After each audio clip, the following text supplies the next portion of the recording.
Alright, magandang morning. Ay, muntik mamadulas ang luna ko Oy, di ako alis. Sunod kagad yung dalawa Mag-update lang ako dito. Yan, gusto ko lang i-update itong ginagawa ko dito na concrete na tulay. So, itong mga bato na to ay mostly si Lando nagtambak nito. Malakas kaya siya nagtsaga ng mga malalaking bato. May naitulong naman akong kote. Pero ito naman ngayon na mga bakal na to, ako naman yan, akin yan. Ito na nga. So ginagawa ko na. Kaya gusto ko makuha na ng update kasi syempre for yung purposes ng record purposes. Kasi hindi pa ito tapos. Kaya paunti-unti lang. Sana nga itong week na to sana magawa na. Kasi ang ko nito, doon na lang ako hingi ng tulong doon sa magbayanihan kami pag magbuhos na kasi malaki-laki din ito. Sa tingin nyo, ilang simento kaya kakainin nito? Ang assumption ko nito ay 5, okay na. So para maganda siguro tapang-tapangan, mag-estimate ako ng mga 7 supot ng simento panigurado. Not sure pero tingnan natin kasi sa layo ng paghahakot makikisuyo na lang ako. Yun na lang pagkikisuyo ko, papakot ako ng simento.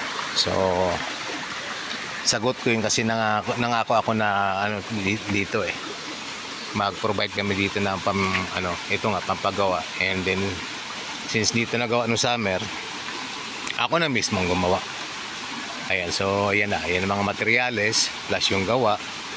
Ilang days ko na rin itong binubuo actually. Yes, and kasama ko misis ko sa itong mga itambak ng bato dito, mga graba itong mga bato-bato na to. Kaming dalawa ni misis ang nagkukuha nito. Ito sa malaki na karamihan yan si Lando.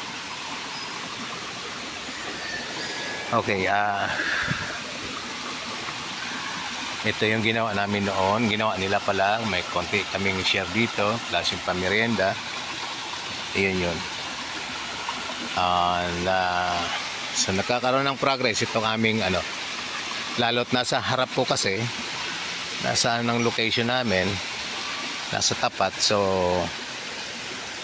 kumbaga gusto ko talagang ma-improve tong lugar na to. Kinakailangan namin bumuhos.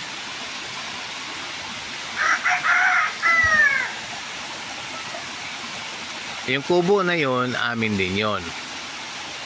So kaya talagang napaka strategic yung location, kaya ito tama-tama na kay one of the reasons kung bakit kinakalan talaga namin ang gawa ng tulay para kasi mismo nasa area namin, no. Kumaga somehow I take the responsibility na mapaganda ito. Sa ngayon mas kilinis, medyo hindi na muna nalilinis din nga sa laging umuulan. In the landscape ko way back then nung summer, ang ganda-ganda nito, pero ngayon ayan na, deformed na naman.